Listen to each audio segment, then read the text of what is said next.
यदि आवाज कुछ तो नहीं सही के लोगों को उधर आया जहाँ मैं खुदा इंसान बन के यदि आवाज कुछ तो नहीं सही के लोगों को उधर आया जहाँ मैं खुदा इंसान बन के यदि आवाज यीशु है उसका नाम यीशु है उसका नाम तो करो जय जयकार तो करो जय जयकार तो करो जय जयकार तो करो जय जयकार वो आया है गुनाह की कैद से आजाद करने को जो जुड़े जिंदगी के बाग में आबाद करने को वो आया है गुनाह की कैद से आजाद करने को जो जुड़े जिंदगी के बाग में आबाद करने को न हो मायूस खुदा आया उम्मीदों का जहां बन के उतर आया जहां मैं अब खुदा इंसान बन के यदि आवाज यीशु है उसका नाम यीशु है उसका नाम तो करो जय जयकार तो करो जय जयकार तो करो जय जयकार तो करो जय जयकार जो बैठे हैं अंधेरों में वो आए रोशनी ले ले अंधेरों में रहने वाले जिंदगी की हर खुशी ले ले जो बैठे हैं अंधेरों में वो आए रोशनी ले ले गमों में रहने वाले जिंदगी की हर खुशी ले ले वो आया है खुदा इंसान मेहरबान बन के उधर आया जहाँ मैं खुदा इंसान बन के यदि आवाज यीशु है उसका नाम यीशु है उसका नाम तो करो जय जयकार तो करो जय जयकार तो करो जय जयकार तो करो जय जयकार तो करो जय जयकार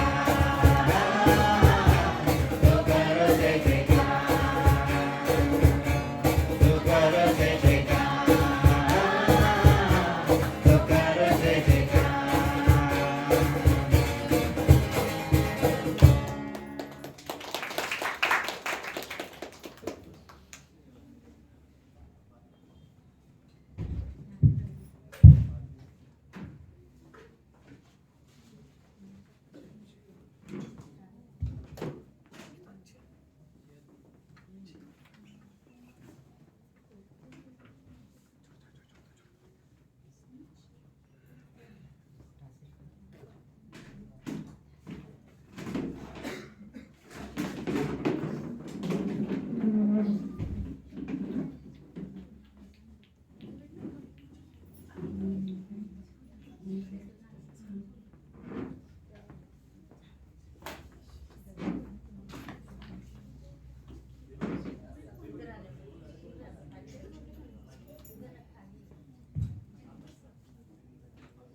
एक विश्वासी अपने जीवन में परमेश्वर से प्रार्थना करता है और उससे कुछ मांग करता है।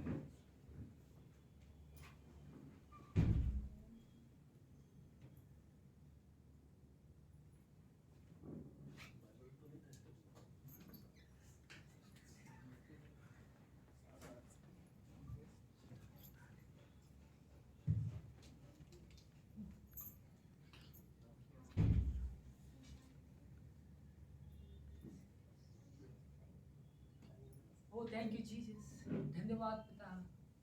तू कहता है मांगो तुमको दिया जाएगा पिता। मैं मांगता हूँ प्रभु, तू सबसे अच्छा परमेश्वर है। तू सबको दिया प्रभु, तू मुझे भी देगा। दे प्रभु, मैं मांगता हूँ प्रभु, मुझे गाड़ी चाहिए प्रभु, कि मैं लोगों को दिखा सकूँ कि मेरे पास भी गाड़ी है पिता। मुझे गाड़ी दे, हे मेरे प्रभु यीशु मसीह गाड़ी दे। और यीशु मसीह के नाम से इस प्रार्थना को मांगता हूँ, तू सुनेगा प्रभु। आमीन। ये व्यक्ति प्रार्थना करता है और फिर वो सो जाता है।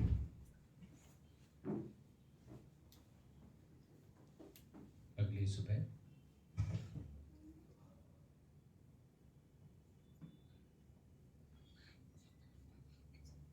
ओ वाओ, गाड़ी! ओ जीसस, थैंक यू, तूने मेरी प्रार्थना को सुना। Thank you Jesus. वाओ, क्या गाड़ी दी, Honda City. Oh thank you Jesus. Wow, wow Jesus. Oh Jesus, thank you Jesus, तूने प्रार्थना को सुना। Jesus, thank you. Thank you so much. I love you Jesus. Thank you. Jesus, please try Jesus, please से try Jesus. Oh, thank you, Jesus. Thank you, Jesus. Thank you, Jesus. Thank you. Thank you, Jesus. God is thank you. Thank you. You're so nice, Jesus. Oh, Jesus, this is all. Kesi, kesi. Jesus, awas. Jesus, awas. Mas. Jesus. Don't it? Yes. Oh, start. जीवन की खोज में निकला रे, गाड़ी पाया, Jesus पाया, मार्ग पाया, सत्य पाया, जीवन पाया रे। ओ मार्ग पाया, गाड़ी पाया, जीसस पाया रे। Oh thank you Jesus, you are so happy Jesus, I am so happy. गाड़ी दिया, धन्यवाद जीसस, धन्यवाद जीसस, थैंक यू जीसस। जय जयकार, जय जयकार, जय जयकार, यीशु तेरी जय जयकार। Thank you Jesus, I am so happy Jesus. जय जयकार, जय जयकार। जीसस, मैं पेड़ दीपक आया जीसस। वाओ दीपक जी भाई, यस दीपक भाई, आपके पास गाड़ी? यस मी प्रभु ने दिया। यस कम कम राइट, यस आ सकता है, कम प्लीज, सच में। यस आ जाओ। एक मिनट पूछना पड़ेगा, एक मिनट। जीसस प्लीज आप पीछे बैठो जीसस, आप तो अब मैं आगे से आगे बैठो जी भाई। कम आप तो खोलो, कैसा खोलते हैं इसको? आज तो कैसे लाओगे? ये तो ऑटोमेटिक गाड़ी, ये तो होंडा सिटी गाड़ी। कम से thank you thank you. Yes. इसी ओहो, okay yes happy yes. Oh, yes, let's go. ओ जय जयकार, जय जयकार, जय जयकार, यीशु तेरी जय जयकार। ओ जय जयकार, आप तो फिर सुन रहे हैं। यस यस आप लोग ये कैसा? बस होंडा सिटी नया नहीं है? यस कहाँ जा रहे हो आप? तो जरा जा रहा था यहाँ पे। आप कहाँ जा आप रहे हो? पीछे बैठो, गाड़ी में बैठो। अरे नहीं चलेगा, मैं जरा काम से था। अच्छा आज मैं पूछता हूँ, आज बैठो गाड़ी में, आज बैठो। बैठना है? एक लॉन्ग ड्राइव, एक हाँ, मिनट आपको हाँ, पूछना पड़ेगा, एक मिनट। जीसस आप यहाँ का सोलो प्लीज। ओके आप तो लोग मेरे साथ हैं Jesus, thank you thank you so happy. Happy yes, प्रभु ने गाड़ी दिया Honda Yes, city. bye, bye. Now start, बैठ पा ले लो। Let's go. चलो धन्यवाद धन्यवाद धन्यवाद, यीशु तेरा धन्यवाद। ओ धन्यवाद धन्यवाद धन्यवाद, यीशु तेरा। अपना पेट सो अभिषेक हाय अभिषेक नया गाड़ी दिख रहा है। यस जीसस वो नहीं जीते। जीसस मेरा प्रभु है। मुझे भी तो मिला है तेरे जीसस यस को। मिलाऊंगा, मैं गाड़ी में बैठेगा तू, ड्राइव चाहिए लॉन्ग ड्राइव। मुझे भी गाड़ी देना। यस पीछे बैठ जा, एक मिनट पूछना ये पड़ेगा। बेटा ना पीछे है। एक मिनट रुक जा, पूछता हूँ। जीसस प्लीज आपका हंसो प्लीज जीसस। कौन है? तुम दोनों की आधा बाप हो गया। कम बैठ तू, बैठ बैठ लॉन्ग ड्राइव। ऐसे उसका आदत है। Happy happy yes. बहुत दिन के बाद मिले आपको। अभिषेक कैसा है? यस वो जिसके बाद सिलेक्ट हो रहा है Yes, yes. मेरे बाद पीछे ले जाओ। चलो नाउ स्टार्ट। चलो तो जय जयकार, जय जयकार, जय जयकार, यीशु तेरी जय जयकार। ओ धन्यवाद धन्यवाद धन्यवाद। सब पे अपने भाई को ना क्या गाड़ी? क्या बात है? कहाँ से मिला? बस प्रभु ने दिया मेरे। अरे भाई, प्लीज थोड़ा बैठो। यस बैठो एक मिनट, एक मिनट। जीसस आप तो हर वक्त मेरे साथ अरे हो। भाई, इससे बात कर रहे हैं। जीसस आप तो हर वक्त मेरे साथ हो जीसस। जीसस तुमने क्रॉस भी पहनाई है, तो गाड़ी में क्रॉस भी लगाई जीसस। प्लीज जीसस आप तो हर वक्त मेरे साथ है जीसस। आपने कहा है ना दुनिया के अंत के साथ होगा। अरे कब से बात कर रहे हो? आजा आजा वहां से आजा, वहां से आजा, वहां से आजा, वहां से आजा। इधर देखा है।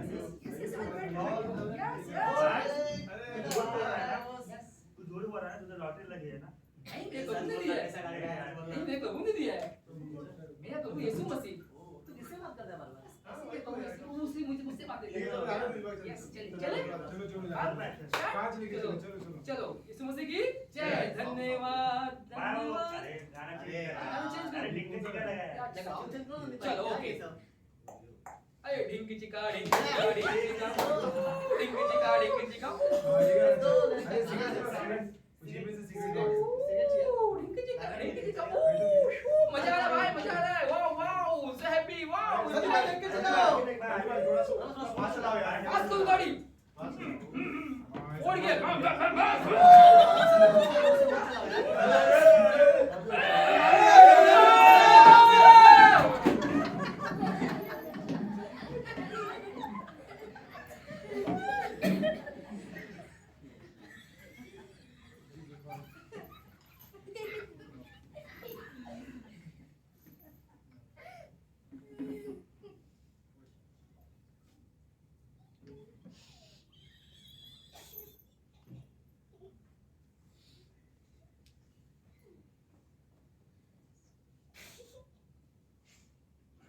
तूने मुझे अपने जीवन में सही स्थान पर रखा होता तो शायद आज का दिन ये ना देखना पड़ता।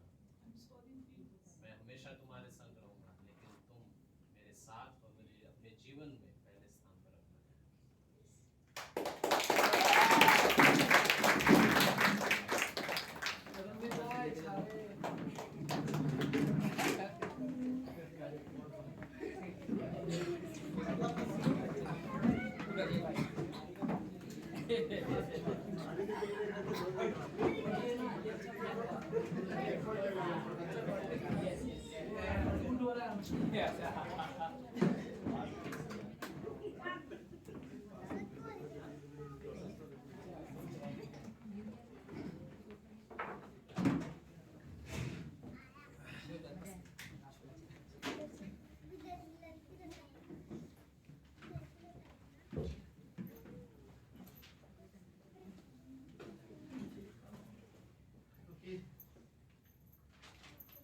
Hello hello hello.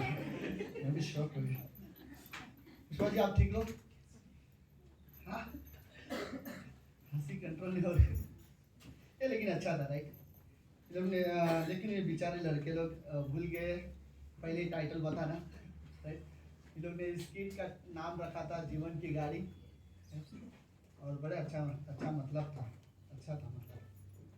हमें नहीं पता होता कई बार कि क्या मैं सच में यीशु मसीह को पीछे कर रहा हूँ, या फिर ऐसी संगति में ज़्यादा हूँ जहाँ पर प्रभु यीशु मसीह नहीं हो राइट। और हम खुद अवॉइड करते हैं प्रभु यीशु मसीह को और उसके आवाज़ को राइट। ओके लेट्स हम अपनी जगह पे खड़े होते हैं।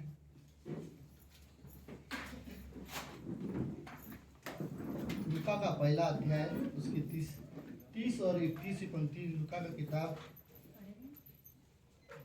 अगले संडे क्रिसमस है हमारा।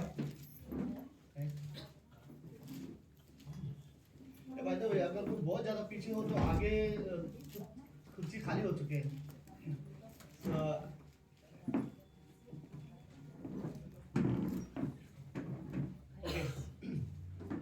तो लूका का किताब उसका पहला अध्याय 30 और 31 पंक्ति इसमें लिखा है। स्वर्गदूत ने उससे कहा, हे मरियम भयभीत न हो, क्योंकि परमेश्वर का अनुग्रह तुझ पर हुआ है। देख तू गर्भवती होगी और तेरे एक पुत्र उत्पन्न होगा, तू उसका नाम यीशु रखना। प्रार्थना करते हैं। प्रभु यीशु हम धन्यवाद देते हैं आज के दिन के लिए और एक सुंदर समय के लिए। आप महान जीवित और पवित्र परमेश्वर हो गॉड, धन्यवाद। हमने जो इस गीत के जरिए जो देखा, भले ये 6-7 मिनट का जो गीत था, और इसमें एक संदेश था प्रभु यीशु कि हम कई बार परमेश्वर को इग्नोर करते हैं। जब हमें ज़रूरत होती तो हम परमेश्वर से प्रार्थना करते हैं, लेकिन जब सब कुछ ठीक रहता है तो हम परमेश्वर को पीछे कर देते हैं। धन्यवाद प्रभु यीशु। इस कमरे में सच में ऐसे लोग हैं जो आज तेरा वचन सुनना चाहते हैं। इस कमरे में लोग हैं प्रभु जिन्होंने सच में अपना जीवन आपको दिया है या अपना दिल आपको दिया है, आपसे सच में प्रेम करते हैं। धन्यवाद प्रभु यीशु, धन्यवाद देते हैं। प्रार्थना यीशु मसीह के नाम से करते हैं। आमीन।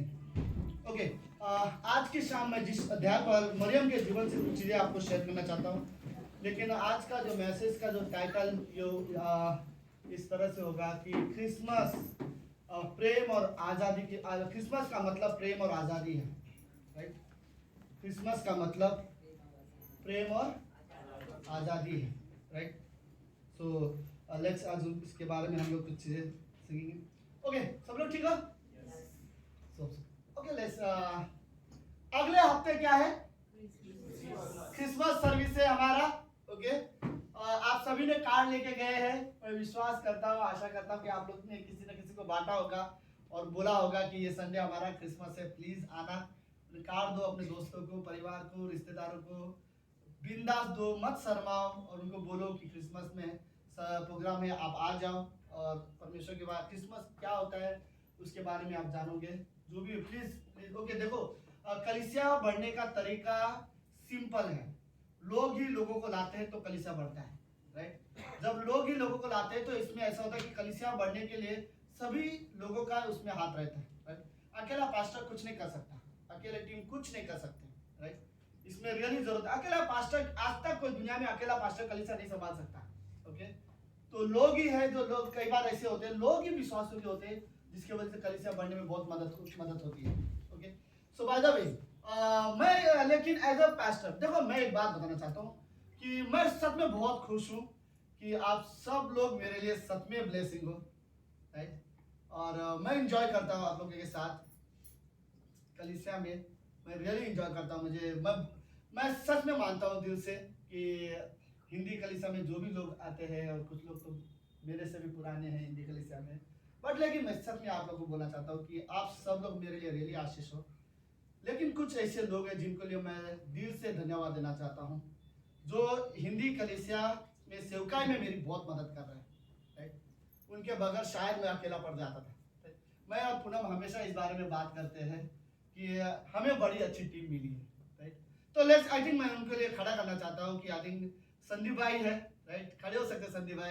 अजय है वहाँ पर, बड़ा नया लड़का है लेकिन जस्ट मेंबर की तरह नहीं, टीम की तरह खड़ा हो चुका है। राहुल है हमारे बीच में, राइट। और दीपक है,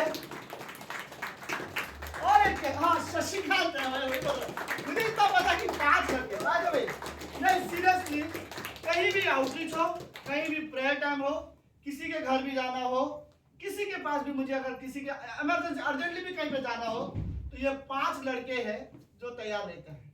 चर्च का कुछ काम हो या कुछ भी हो, ये सब में अवेलेबल है। मैं कहूँगा इस हिंदी कलीसिया में जितना मैं कर रहा हूँ उतना ही ये लोग भी कर रहे हैं। मैं खुश हूँ, ये लोग खुद अपने जॉब कर रहे हैं, अपने आप को सपोर्ट में हेल्प करते हैं, और फिर एक फुल टाइम की तरह इस कलीसिया में हमारी सेवकाई करते हैं और हमारी मदद करते हैं। तो मैं रियली इन लोग का रियली थैंक यू बोलना चाहता हूँ इस टीम के लिए, okay. So thank you so much. आप सभी तो ये हमारी रियली अच्छी टीम है, बड़े फेथफुल है, ओके। अगर मुझे सडनली बोलना है कि कल किसी के घर में प्रेयर जाना है, तो मैं ग्रुप में मैसेज भेजता हूँ हमेशा, लेकिन मुझे इतना पता रहता है ये 5 रहेंगे, राइट। सच में फेथफुल है। मैं किसी और को दोष नहीं लगा रहा हूँ। मैं जानता हूँ आप हर एक के पास अपने घर के काम है, नौकरी है, सब जिम्मेदारी है, और कुछ लोग तो सच में बहुत दूर भी रहते हैं, शायद इसलिए नहीं आ पाते। मैं किसी को ब्लेम नहीं करना चाहता हूँ, बट मैं खुश हूँ कि 5 ऐसे हैं जो टीम मेंबर की तरह है, जो हर समय सेवकाई करते हैं। मैं इतना कहूँगा, जो ये लोग करते हैं उसके बदले में परमेश्वर इनको आशीष दे और कुछ दे, राइट। परमेश्वर इनको हमेशा ऐसा बनाए रखे, बट हमारे पास अच्छी टीम है, ओके। तो हम बोल सकते हैं कि ये हमारी हिंदी कलीसिया की ये हमारी टीम है, okay. Thank you so much, okay. सब लोग ठीक हो? ओके, तो लेट्स देखते हैं। क्रिसमस के समय में प्रभु यीशु मसीह के जन्म के पहले, हम मानते आज से 2000 पहले यीशु मसीह का जन्म हुआ, राइट। हाँ, लेकिन यीशु मसीह हमेशा से परमेश्वर था। आज से 2000 पहले वो परमेश्वर नहीं बना, राइट।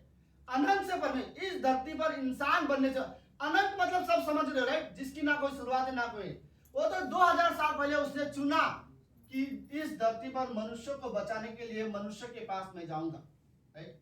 तो जिस दिन प्रभु यीशु मसीह मरियम के पेट में, मरियम प्रेग्नेंट होने वाली थी और यीशु मसीह को जन्म देने वाली थी, जब वो गर्भवती होने वाली थी, उस समय स्वर्गदूत ने आके मरियम को कहा कि तू गर्भवती होगी, ओके।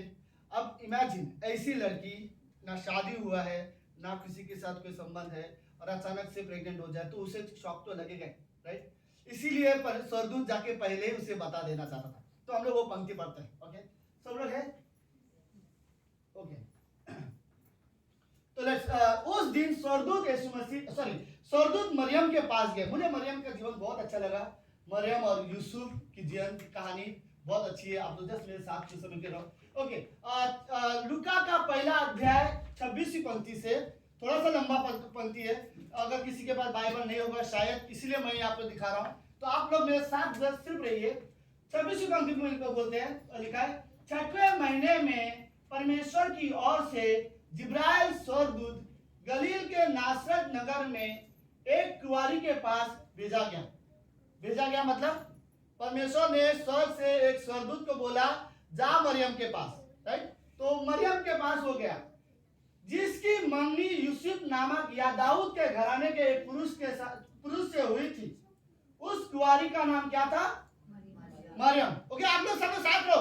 ओके, आप लोग भी पढ़ रहे हो? ओके, मन में पढ़ो, जब मैं रोकूंगा तब आप जोर से पढ़ना, ठीक है? ओके, तो मरियम के पास हो गया।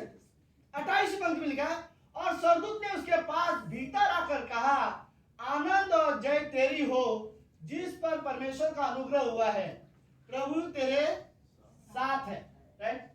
वह उस वचन से बहुत घबरा गई और सोचने लगी कि यह किस प्रकार का अभिनंदन है। आप ओके, कोई आता है और आपको अभिनंदन बोले, कांग्रेचुलेशन, सो चीजें, राइट? अभिनंदन, और आप बोले क्यों? अभी तक तो कोई पूरा स्टोरी भी बता नहीं, आप स्वर्गदूत दर्शन दे रहा, सडनली बोलते कांग्रेचुलेशन। अगर सडनली आपको बोले कांग्रेचुलेशन आधी रात को, तो आप बोलोगे क्यों? आपको अभी तक कुछ पता भी नहीं है, राइट? तो यह स्थिति है मरियम का। और मरियम बोलती है कि ओके, स्वर्गदूत ने उससे कहा, हे मरियम, भयभीत ना हो। ओके, डेफिनेटली वो तो डरी होगी, क्योंकि उसके घर में सडनली स्वर्गदूत आया हुआ है और अकेली है, तो डर तो कोई भी रहेगा, राइट? वो तो अच्छी बात है कि वो वहां पर खड़ी तो होगी, राइट? मेरी वाइफ होती वहां पर तो वहां पे खड़ी भी नहीं रहती है। मैं 10 बार बट कोई भी लड़कियां डेफिनेटली, राइट? अगर स्वर्गदूत सडनली आ जाए रात को सफेद कपड़े में, तो आपका क्या हालत होगा? ओके, लेकिन मरियम ने उससे कहा, स्वर्गदूत ने उससे कहा, मरियम भयभीत न हो, क्योंकि परमेश्वर का अनुग्रह तुझ पर हुआ है। क्या हुआ है? अनुग्रह। ओके, और देख, तू गर्भवती होगी और तेरे एक पुत्र उत्पन्न होगा, तू उसका नाम यीशु रखना। ओके, पहला बोला कांग्रेचुलेशन मरियम, तुम बहुत आनंदित होगी, जय और शांति तेरी हो, कांग्रेचुलेशन। और मरियम बोल रही क्यों, राइट? फिर स्वर्गदूत उसको समझाने की कोशिश कर रहा है। फिर स्वर्गदूत बोल रहे थे, तू गर्भवती होगी और तेरे एक पुत्र उत्पन्न होगा, तू उसका नाम क्या रखना?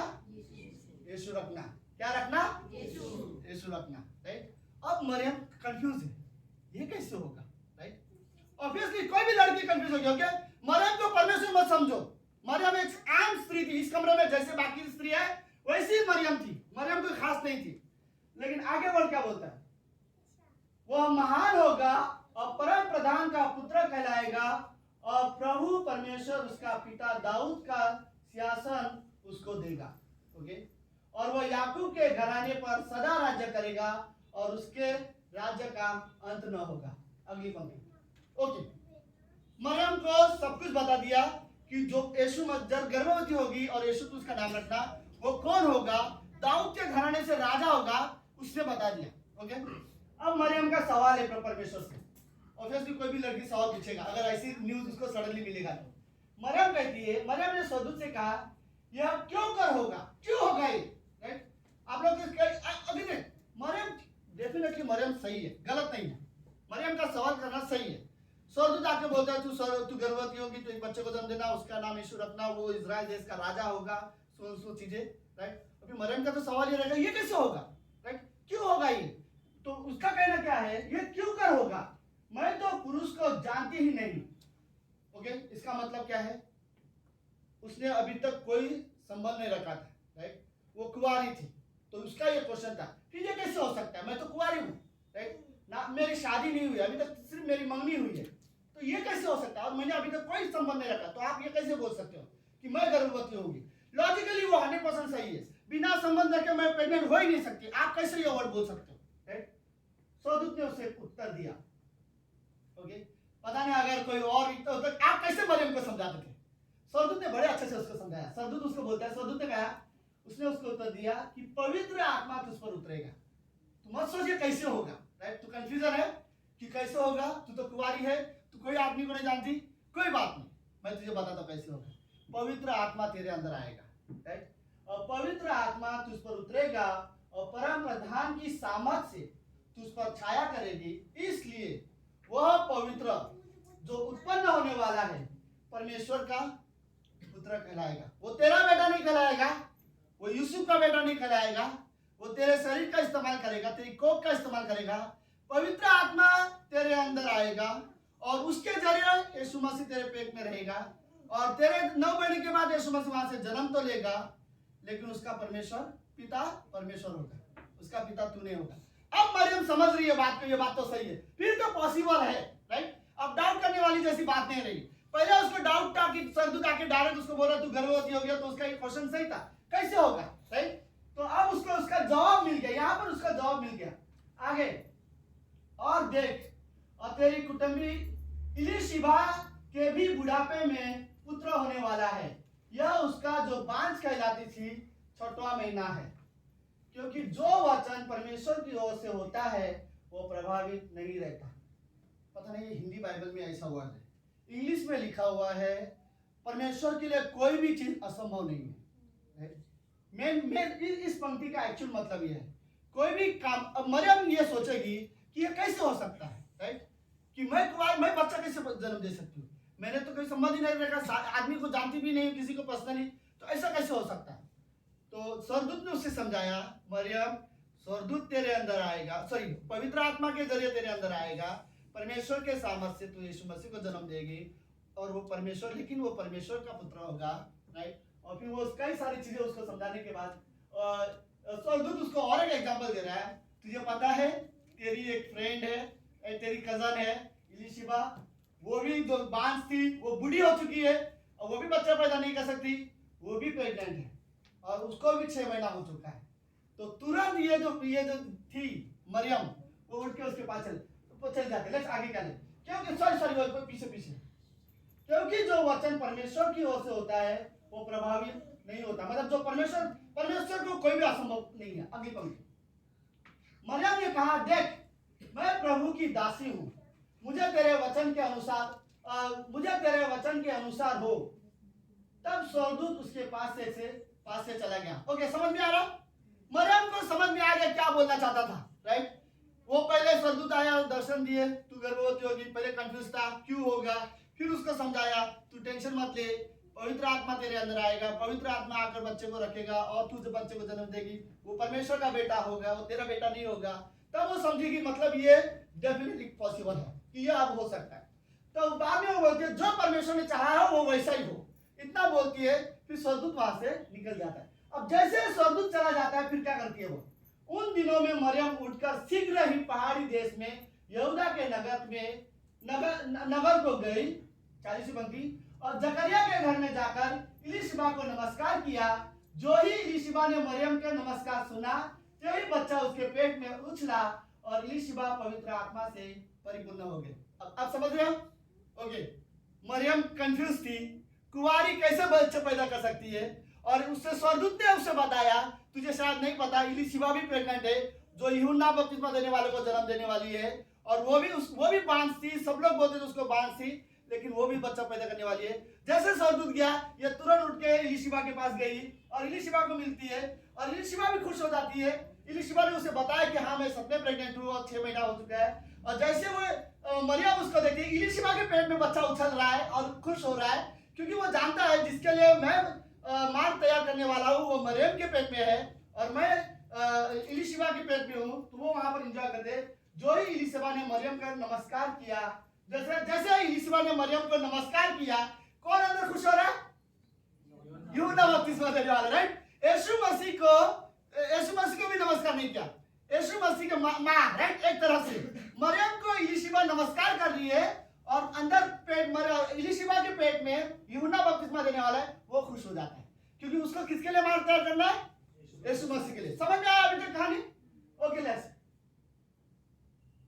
मैं बराबर हूँ, हम लोग 41 में है, 42, ओके। कहा, तू स्त्रियों में धन्य है। ये इलीशिबा ने कहा मरियम को, क्या?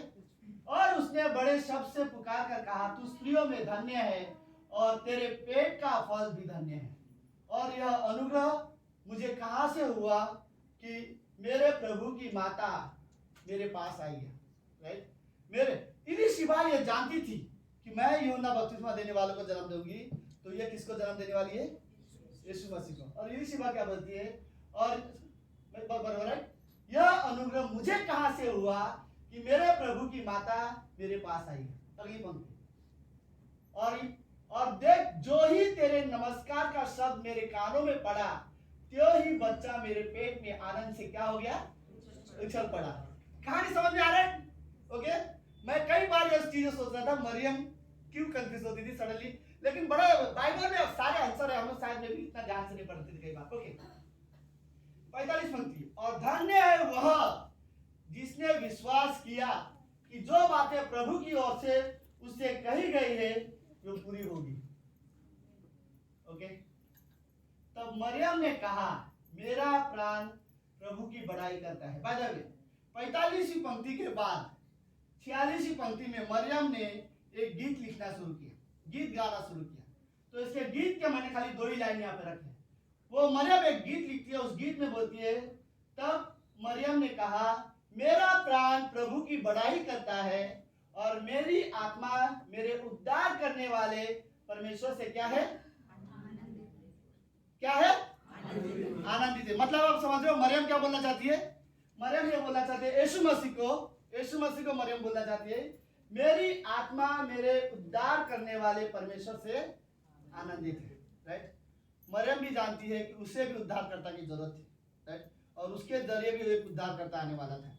फिर उसके बाद यूसुफ को पता चलता है, इसके आगे ओके, यूसुफ को पता चलता है कि मरियम तो प्रेग्नेंट है। तो यूसुफ सोचता है, मैं इसे छोड़ देता हूँ, इसको बुरा नहीं लगना चाहिए, बस चुपके से मैं इससे शादी नहीं करूँगा, मंगनी तोड़ देता हूँ, क्योंकि वो पहले से गर्भवती है। उसने मन में ये सोचा। फिर स्वर्गदूत यूसुफ के पास भी गया और सपने में यूसुफ को बताया कि मरियम जो प्रेग्नेंट है और जो बच्चे को जन्म देने वाली है, वो कोई और नहीं है, वो दाऊद की संतान में से आने वाला प्रभु यीशु मसीह है, और वो तुम्हारा उद्धार करता होगा और तुझे उसको संभालना है। उसके बाद मरियम पता क्या करता है? यूसुफ का काम सिर्फ इतना है, जो स्वर्गदूत बोलता है वो सिर्फ वो करता है। स्वर्गदूत बोलता है, जा मरियम को अभी ला के रख ले अपने पास। राइट? उसे अपने पास लेके रखता है। उसे बोलता है, जा मरियम का नामकरण के लिए लेके जाओ। वो वहां लेके जाते हैं। वो गर्भवती होती है, और जब वो गर्भवती होती है तो आप इमेजिन कर रहे हो, 9वां महीना चालू है। ओके, 9वां महीना चालू है और वहां पर नामकरण चालू है, नाम लिखते हैं, जैसे क्या बोले, जनगणना चालू है, वोटिंग करते हैं, वो चालू है। और सडनली शाम को जब वो रास्ते में वापस घर जाने वाले थे, सडनली उसको दर्द देना शुरू हो गया। और 9वें महीने में लास्ट दर्द में हर कोई डर जाता है, और जैसे वो जोर जोर से दर्द में भी रोई होगी, चिल्लाई होगी, अरे डेफिनेटली डरी तो होगी, क्योंकि ऐसी स्थिति में उसको दर्द शुरू हो गया। और कई सारे लोग कोशिश कर रहे, यूसुफ कोशिश कर रहा है सबके घर में जाकर। राइट? इमेजिन करो, यूसुफ सबके घर में जाकर नॉक कर रहे हैं, आराम से भी नहीं, जोर जोर से। राइट? और डर के बोल रहे, आपके घर में जगह है क्या? राइट? मेरी पत्नी गर्भवती है, वो अभी बच्चा पैदा करने वाली है। लोग बोलते नहीं नहीं, यहाँ पे जगह नहीं है। फिर दूसरे के घर में जाती है, वहां पे दरवाजा ठक करती है, आपके घर में जगह है क्या? बोलते नहीं नहीं, हमारे यहाँ पे जगह नहीं है। आखिरी में एक आदमी बोलता है, मेरे घर में तो जगह नहीं है, लेकिन वहां एक गोठा है, वो खाली है, गाय का गोठा, अगर तुझे चाहिए तो अपनी पत्नी को लेके वहां पे ले जा। और फिर जब वो वहां से लेके जाता है, वहां पर प्रभु यीशु मसीह का जन्म होता है। यीशु मसीह का वहां पर जन्म होता है। तो उस दिन से हम लोग बोलते क्रिसमस है। मरियम यीशु मसीह को कपड़े में लपेटती है, मरियम वहां पे रखती है। मरियम को कुछ नहीं पता आगे क्या होता है। चरवाहे आते हैं, आराधना करते हैं, यीशु मसीह के सामने दंडवत करते, चले जाते हैं। बुद्धिमान लोग आते हैं, आराधना करते हैं, गिफ्ट देते हैं, दंडवत करते हैं, चले जाते हैं। मरियम को कुछ नहीं समझ में आता। मरियम क्या सोच रही है? मुझे खुद को जगह नहीं मिल रहा था, मैं खुद, ये कोई एड्रेस नहीं है हमारा, ये किसी और का एड्रेस है, हमें तो ये लोग ने जिस गाय के गोठे में रहने को दिया। इन लोगों को कहां से पता चल रहा है कि ये लोग सीधा यहाँ पर आ रहे हैं और इसको दंडवत करके और वापस जा रहे हैं? मरियम को कहानी का कुछ समझ में नहीं आ रहा है, लेकिन मरियम एक चीज समझती है। राइट? ये परमेश्वर का कार्य है। कुछ लोग हैं जो जानते हैं कि ये राजा है और इस राजा को उन्होंने अपनाया है, वो आ रहे हैं, उसको दंडवत करते हैं और चले जाते हैं। तो ये कहानी है। ओके, क्रिसमस का रियल मतलब क्या है? सिर्फ एक ही कारण, क्रिसमस का मेन मतलब एक ही है, परमेश्वर का प्रेम। इस दुनिया में क्रिसमस क्यों जरूरी था? क्यों परमेश्वर ने यीशु मसीह को इस धरती पर भेजा? क्यों प्रभु यीशु मसीह इस धरती पर आया? सिर्फ एक कारण है, क्योंकि परमेश्वर हमसे क्या करता था? प्रेम करता। कोई और कारण नहीं है क्रिसमस का। क्रिसमस का रियल कारण यह था, परमेश्वर लोगों से प्रेम करता था, और लोग पाप और बुराई की वजह से परमेश्वर से दूर हो गए थे। तो परमेश्वर ने अपने प्रेम को प्रकट करने के लिए स्वर्ग से वो इंसान बनकर धरती पर आया और हमारे बीच में रहा राइट। और जो कुछ उसके बाद उसने किया वो सब एक ही कारण था, प्रेम। प्रेम की वजह से वो मारा गया, प्रेम की वजह से तीसरे दिन जीवित हुआ, प्रेम की वजह से आज भी स्वर्ग में हमारे लिए वो प्रार्थना कर रहा है, प्रेम की वजह से वो वापस हमें लेने आने वाला है। जो कुछ प्रभु यीशु मसीह ने किया है वो सब का कारण एक ही है, प्रेम, राइट। अगर क्रिसमस का कोई एक कारण मैं बताऊं तो सिर्फ वो एक ही है, प्रेम। परमेश्वर हमसे प्रेम करता है। मैं आपको सच कहता हूं, जितना प्रेम आपको परमेश्वर करता है कोई नहीं करता, कोई नहीं करता। मैं जानता हूं आपके माँ बाप, आपके भाई बहन दोस्त आपसे प्रेम करते हैं, बट मैं आपको सच कहता हूं, जैसा प्रेम परमेश्वर करता है, बिना शर्त का प्रेम, बिना स्वार्थ का प्रेम, वो सब प्रेम आपको कोई नहीं करता। सिर्फ परमेश्वर आपसे प्रेम करता है। लेकिन मेरा एक सवाल है, क्या आप कभी रियली ये सोचते हो कि परमेश्वर मुझसे इतना प्रेम करता है, मुझे भी उससे प्रेम करना है? क्या आपके अंदर कभी ये इच्छा हुई, मैं परमेश्वर को अपना प्रेम दिखाना चाहता हूँ? क्या आपके मन में ऐसा रियली ऐसा मन हुआ कि आपने कभी अपने मन में ऐसा सोचा, मुझे परमेश्वर को अपना प्रेम दिखाना है? कैसे दिखाओगे? बाइबल में सिंपल तरीका है। अगर कोई व्यक्ति परमेश्वर से प्रेम करता है तो सिंपल तरीका है, क्या है? आज्ञा पालन। अगर आप आज्ञा मानते हो तो आप परमेश्वर से प्रेम करते हो। अगर आप परमेश्वर से आज्ञा नहीं मानते तो आप परमेश्वर से प्रेम नहीं कर सकते। पहला यूहन्ना का 5वां अध्याय 3री पंक्ति क्या कहता है? परमेश्वर का प्रेम यह है कि हम उसकी आज्ञा को माने, और उसकी आज्ञा कठिन नहीं है। तो प्रेम अगर आप सच में करते हो, अगर या फिर अपने मन में आप सोचते हो कि मुझे परमेश्वर को अपना प्रेम दिखाना है, तो सिंपल तरीका है, ये पहला निर्णय लो कि मुझे परमेश्वर को आज्ञा मानना है। सुनो भाई, और एक कुछ चीजें सुनो। परमेश्वर की आज्ञा मानने के लिए सॉरी, ओके, सब लोग है? हाँ नहीं, बट ये स्टेटमेंट मैं सच में कल रात को सोच रहा था और मैं रियली इसके बारे में लिख रहा था। ओके, परमेश्वर की अगर आपको आज्ञा माननी है, परमेश्वर की आज्ञा मानने के लिए अगर आपको कीमत चुकानी पड़ती है तो चुकाओ। अगर नहीं चुकाओगे तो बाद में परमेश्वर की आज्ञा ना मानने की कीमत बहुत बड़ी चुकानी पड़ेगी, राइट। आदम और हवा ने आज्ञा ना मानने की जो कीमत चुकाई है, राइट। आज्ञा मानते तो शायद वो कीमत बहुत अच्छी होती, आज्ञा ना मानने की कीमत बहुत बड़ी होती है। अगर हम परमेश्वर की आज्ञा नहीं मानोगे तो स्वर्ग में हमें इसकी कीमत चुकानी पड़ेगी, राइट। मुझे नहीं पता, परमेश्वर की आज्ञा मानने के लिए इस धरती पर मुझे कोई भी कीमत चुकानी पड़ेगी, मैं करूंगा। अगर ये कीमत चुकाना मुझे कठिन लग रहा है, स्वर्ग में जो मुझे कीमत चुकानी पड़ेगी आज्ञा ना मानने की, वो ज्यादा भयंकर है, राइट। विश्वासी के लिए ये चीज रियली सोचने वाली जरूरत है कि आप परमेश्वर की आज्ञा पालन करने, आज्ञा मानने का डिसीजन लो, वरना क्या क्रिसमस सेलिब्रेशन करोगे, राइट। क्या क्रिसमस का मतलब ही क्या रहा मेरे लिए, राइट। जो परमेश्वर, क्रिसमस का मतलब प्रेम है, प्रेम की वजह से वो आया और वो हमसे सबसे ज्यादा प्रेम करता है, लेकिन हम आज्ञा मानने के लिए तैयार नहीं है। मतलब यही कि हम, सुनो मैं और एक चीज, सीरियसली मैं ये वर्ड लिखा हूँ, राइट। तुम ये नहीं कह सकते कि आप परमेश्वर से आप विश्वास करते हो अगर तुम अभी तक आज्ञा मानने के लिए तैयार नहीं हो। अगर आप ये कहना चाहते हो कि नहीं मैं परमेश्वर के विश्वास करता हूँ, हाँ आज्ञा नहीं मानता, फिर मैं ये वर्ड कहूंगा, फिर ऐसी आज्ञा, ऐसे प्रेम, मुझे ऐसे विश्वास का फायदा क्या है कि आप विश्वास करते हो लेकिन आज्ञा मानने के लिए तैयार नहीं हो, राइट। कई सारे लोग परमेश्वर की आज्ञा नहीं मानने का उसका मेन कारण पता है क्या है? क्योंकि कई सारे विश्वासी समझौता में जीवन जीते हैं, राइट। जैसे विश्वासी इस संसार के चीजों के साथ समझौता करेंगे, वो विश्वासी परमेश्वर की कभी आज्ञा नहीं मान कर सकता। मैं आपको सच, जिस दिन आप अपने विश्वास में इतना मजबूत होगे कि आप समझौता करने वाले विश्वासी नहीं बनोगे, आपके लिए आज्ञा मानना आसान हो जाएगा। लेकिन अगर आप समझौता करने वाले विश्वासी हो तो आपके लिए आज्ञा मानना बहुत मुश्किल हो जाएगा, राइट। अगर आप आज्ञा मानने वाले विश्वासी हो तो आप समझौता करने वाले विश्वासी कभी नहीं बनोगे, राइट। कई सारे ऐसे विश्वासी है जो परमेश्वर की आज्ञा नहीं मानते, राइट। मे भी शायद उसका आज्ञा न मानने का कारण यही है कि वो समझौता करने वाले विश्वासी है। आपको पता है एक बात, शैतान को एक चीज रियली अच्छे से आती है, पता है क्या? विश्वासियों का ब्रेन वॉश करना, राइट। शैतान हमारे ब्रेन वॉश करता है। पता है मैं आपको कैसे? संडे चर्च में हम मैसेज सुनते हैं, संडे चर्च में वर्शिप करते हैं, संडे चर्च में हम लोग डिसीजन लेते हैं, प्रभु हम तेरे पीछे जाएंगे और जैसे ही संडे सर्विस के बाद खत्म होने के बाद अपने घर जाते हैं, ब्रेन वॉश हो जाता है और सोमवार को हम लोग वही जीवन जीते जो पहले थे, राइट? वो थॉट कहाँ गया? तो संडे में सोच रहा था कि मैं परमेश्वर के पीछे चलूंगा, मैं परमेश्वर की आज्ञा मानूंगा, वो विचार कहाँ गया हमें खुद को नहीं पता। और कईयों को लगता है कि शायद वो मैं भूल गया, कोई नहीं भूलता, राइट? ये भूलना वाला मुझे रियलिटी नहीं है, ओके? रियल प्रॉब्लम ये है कि शैतान ने तुम्हारा ब्रेन वॉश कर दिया, तुम भूल गए कि तुमने क्या डिसीजन लिया था, राइट? क्योंकि पता है भूलता कौन सी चीज है? वो चीज को हम ज्यादा भूलते हैं, जो चीज को हम ज्यादा इंपॉर्टेंस नहीं देते, राइट? अगर आपके जीवन में कल बहुत बड़ी चीज होगी ना, और 10 बार आपको याद रहेगा और आप उसके वजह से डिस्टर्ब भी होगे, आप उसके वजह से सोओगे भी नहीं, राइट? लेकिन अगर कोई चीज आपके लिए इतना इंपॉर्टेंट नहीं रहेगा तो बड़े आसानी से आप भूल जाओगे, राइट? तो क्रिसमस का रियल मतलब ये है परमेश्वर का प्रेम, राइट? और परमेश्वर का प्रेम वो हमसे बहुत करता है, लेकिन उसी परमेश्वर को मुझे भी प्रेम करना है। लेकिन कैसे दिखाओ परमेश्वर को मैं उससे प्रेम करता हूँ? एक ही तरीका है, राइट? आज्ञा पालन का। यूसुफ का मुझे इस कहानी में कैरेक्टर अच्छा लगा।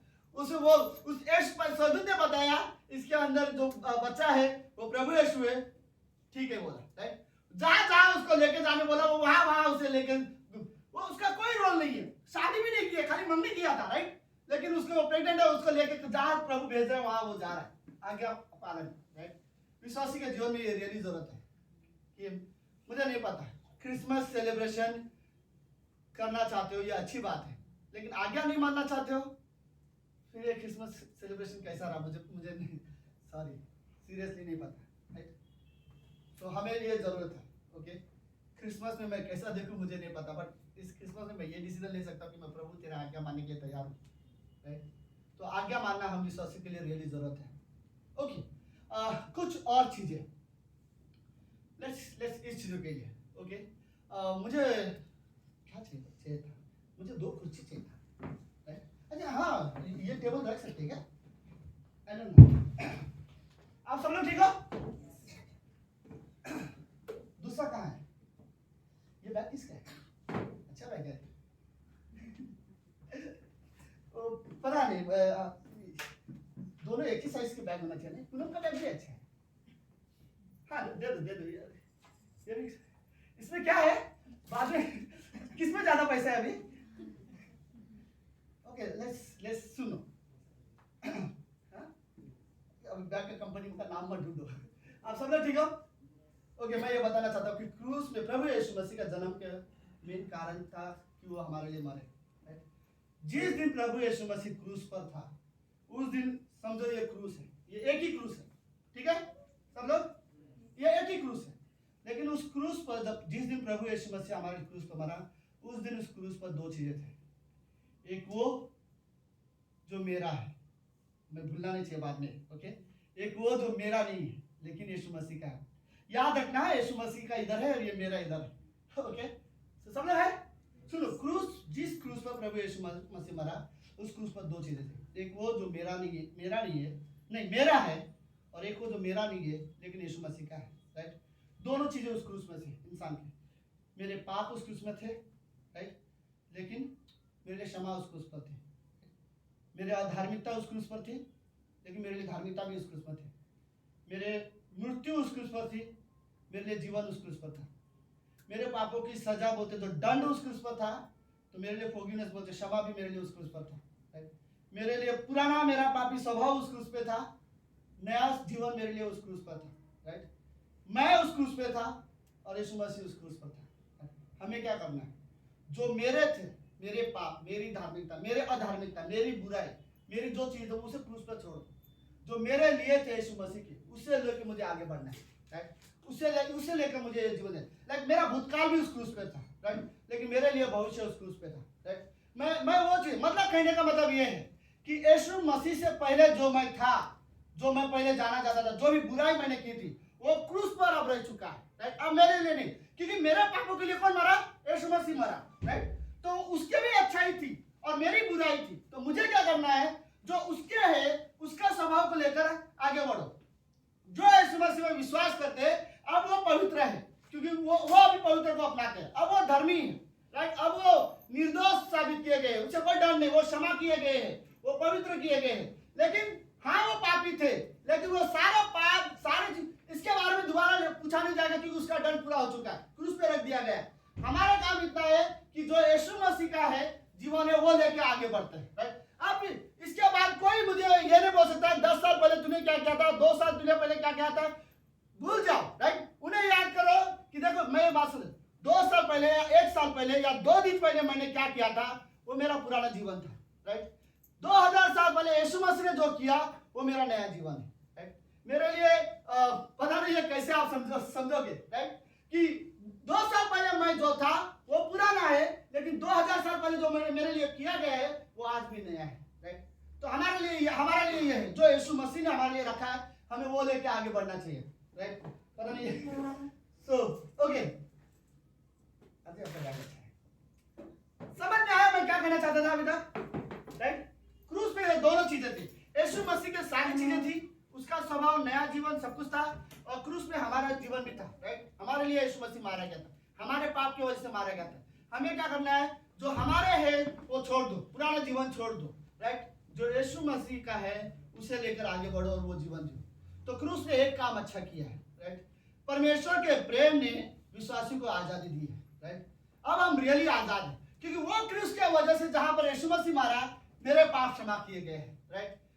सुनो, अगर कोई व्यक्ति इस कमरे में है जो किसी और को 2 साल पहले उसने जो किया था उसके वजह से उससे जानता है, तो शायद वो इसलिए क्योंकि वो क्रूस की बात नहीं जानता, राइट। मैं विश्वासी की बात कर रहा हूँ, आप विश्वासी हो लेकिन अभी तक 2 साल पहले सामने वाले ने क्या गलती की है उसे लेकर तुम अभी भी बैठे हो, तो तुम्हें नहीं पता अभी तक कि यीशु मसीह ने क्या किया है। वही गलती करते हैं हम इंसान, इसीलिए यीशु मसीह मारा गया। हमारे जो भी पाप है, चाहे मैं आज करूं, मरते दम तक जो मैं पाप करूंगा, वो सारे पाप के लिए प्रभु यीशु मसीह क्रूस पर मारा गया था, राइट। तो क्रिसमस का रियल मतलब क्या है, परमेश्वर बहुत प्रेम करता है लोगों से, उन्हें खोना नहीं चाहता, उन्होंने पाप किया है लेकिन उन्हें नहीं छोड़ना चाहता। उनके वजह से यीशु मसीह धरती पर आया और वो इंसान बना, उनके पापों को अपने ऊपर लेकर वो मारा गया और वो तीसरे दिन जीवित हुआ और लोगों को आजादी दे दिया, राइट। इसलिए यीशु मसीह के पास ये अधिकार है बोलने का, ये बोझ से दबे हुए लोग मेरे पास आओ, मैं तुम्हें विश्राम दूंगा, तुम्हारे मन में मैं तुम्हें शांति दूंगा, राइट। उसके पास वो अधिकार है, राइट। प्रकाशित वाक्य का 1 अध्याय 28 पंक्ति में यीशु मसीह बोलता है, देखो मैं मर चुका था, अब युगानुयुग जीवित हूँ, अधोलोक और मृत्यु की चाबी अब मेरे पास है। चाबी का रियल मतलब होता है अधिकार, बोलते हैं मेरे पास अधिकार है किसे स्वर्ग भेजने का, किसे नरक भेजने का। सिंपल, जो मुझ पर विश्वास करते हैं वो स्वर्ग जाएंगे, जो मुझ पर नहीं विश्वास करते वो स्वर्ग नहीं जाएंगे, राइट। क्रिसमस का रियल मतलब यही है कि परमेश्वर लोगों से प्यार करता था, इसलिए इंसान बनकर आया, लेकिन उसके प्रेम की वजह से हमें आजादी मिली है, राइट। और ये आजादी शायद हमें कोई नहीं दे सकता, ओके। परमेश्वर ने हमें शैतान के दास्तों से आजाद कर दिया, पाप के दास्तों से आजाद कर दिया है। हर एक इंसान बदल सकता है अगर वो परमेश्वर के पास आए तो। हर एक इंसान को परमेश्वर की जरूरत है। सीरियसली एक लास्ट स्टेटमेंट अगर मैं बोलूं तो मेरा सिंपल वो ये होगा, यीशु मसीह को यीशु मसीह का पाने का मतलब अगर लोग नहीं जानते तो उसके खोने का मतलब वो और भी नहीं जानते, क्योंकि तुम यीशु मसीह को पाकर तुम क्या हो सकता है तुम्हारे साथ वो तुम्हें नहीं पता, उसे खोकर क्या होगा तुम्हें बिल्कुल नहीं पता। क्योंकि जो यीशु मसीह को खोएगा वो हमेशा हमेशा के लिए नरक में डाला जाएगा, राइट। क्योंकि यीशु मसीह एकमात्र ऐसा परमेश्वर जो हमें उद्धार दे सकता है, दूसरा कोई नहीं। आमीन। लेट्स प्रार्थना करते हैं। प्रभु यीशु हम धन्यवाद देते हैं आज के दिन के लिए और इस सुंदर समय के लिए। पिता आप महान हो और आप जीवित हो, आप रियली पवित्र परमेश्वर हो, हमें रियली आपकी जरूरत है, आप पवित्र परमेश्वर हो। धन्यवाद प्रभु यीशु। हम प्रार्थना करना चाहते हैं खास करके अगले संडे के लिए। अगले संडे हमारा क्रिसमस इनविटेशन संडे है और कई सारे नए लोगों को हमारे बुलाने की ये इच्छा है। यीशु मसीह में प्रार्थना करता हूँ कि आप हमारी मदद करना और सहायता करना कि हम नए लोगों को इनवाइट कर सके, जो भी लोग आए वो उद्धार पा सके, वो आपको जाने। प्रभु हम प्रार्थना करते हैं कि वो लोग आपके साथ रिश्ता रखना सीखें। धन्यवाद प्रभु यीशु, आप रियली आपने जो कीमत चुकाई है उसके बदले इस धरती पर दुनिया के सारे लोग मिलकर भी उसकी भरपाई नहीं कर सकते। धन्यवाद प्रभु यीशु, जो प्रेम आपने हमसे किया कोई नहीं करता है। आप रियली पवित्र हो, आप एकदम परफेक्ट गॉड हो। Thank you God. इस कमरे में हम सभी को जरूरत है कि हम सीखे आपके साथ रिश्ता, प्रभु हमें सिर्फ चंगाई के लिए आप नहीं चाहिए प्रभु, हमें आपके साथ रिश्ता चाहिए। हम आपको और जानना चाहते हैं। हमें आज्ञा मानना सिखाओ प्रभु यीशु। हृदय को तैयार करो कि हम आज्ञा माने प्रभु यीशु। आप हमारी रियली मदद करो गॉड की इस कमरे में विश्वासी लोग आज्ञा मानना सीखें। हम सब आपकी आज्ञा मानना सीखें। धन्यवाद पिता परमेश्वर। अगर हम आज्ञा नहीं मान सकते तो हमारा क्रिसमस सेलिब्रेशन करना भी व्यर्थ है। धन्यवाद पिता, आप रियली पवित्र हो प्रभु। ये प्रार्थना यीशु मसीह के नाम से करते हैं, आमीन आमीन।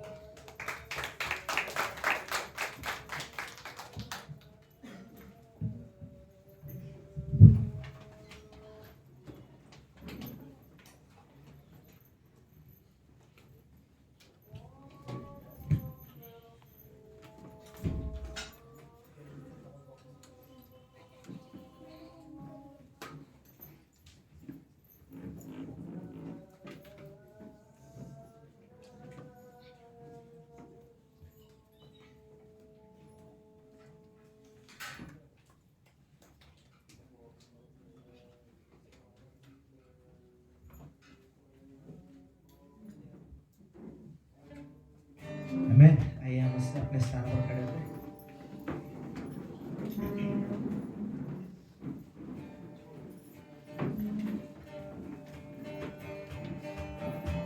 ताली के साथ यीशु मसीह देता खुशी करे महिमा उसकी, पैदा हुआ बना इंसान देखो भगा शैतान। यीशु मसीह देता खुशी करे महिमा उसकी, पैदा हुआ बना इंसान देखो भगा शैतान।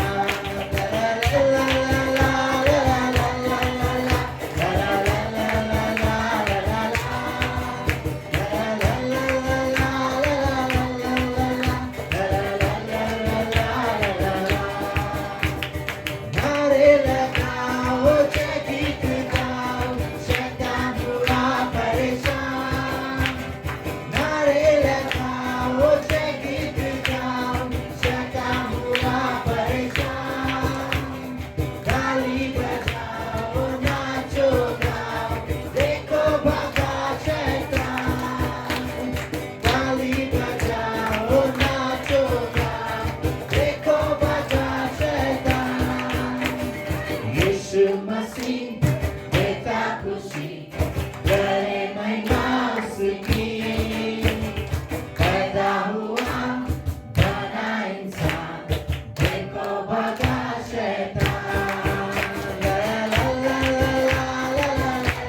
यीशु मसीह, सच में प्रभु यीशु मसीह, धन्यवाद प्रभु यीशु मसीह। हमारे लिए क्रिसमस प्रभु यीशु मसीह, प्रेम है प्रभु यीशु मसीह, सच में प्रभु यीशु मसीह, वही प्रेम प्रभु यीशु मसीह हम सब लोगों को पहुंचाते हैं प्रभु यीशु मसीह, तेरे प्रेम को दिखाते हैं प्रभु यीशु मसीह, सच में प्रभु यीशु मसीह। क्रूस पर प्रभु यीशु मसीह हम हमारे स्वभाव को छोड़कर प्रभु यीशु मसीह तेरे स्वभाव को लेकर चाहते हैं प्रभु यीशु मसीह, और प्रभु यीशु मसीह उसमें जीना चाहते हैं प्रभु यीशु मसीह। हम तेरे स्वभाव के बारे में लोगों को बताते हैं प्रभु यीशु मसीह, सच में प्रभु यीशु मसीह, तू इस जगत का उद्धार करता है प्रभु यीशु मसीह, हमारा उद्धार करता है प्रभु यीशु मसीह, हमें प्रभु यीशु मसीह बचाने वाला परमेश्वर प्रभु तू है। सच में प्रभु यीशु मसीह धन्यवाद देते हैं आज के वचन के लिए प्रभु यीशु मसीह, सच में प्रभु यीशु मसीह। छोटी सी प्रार्थना तेरे नाम से मांगते हैं।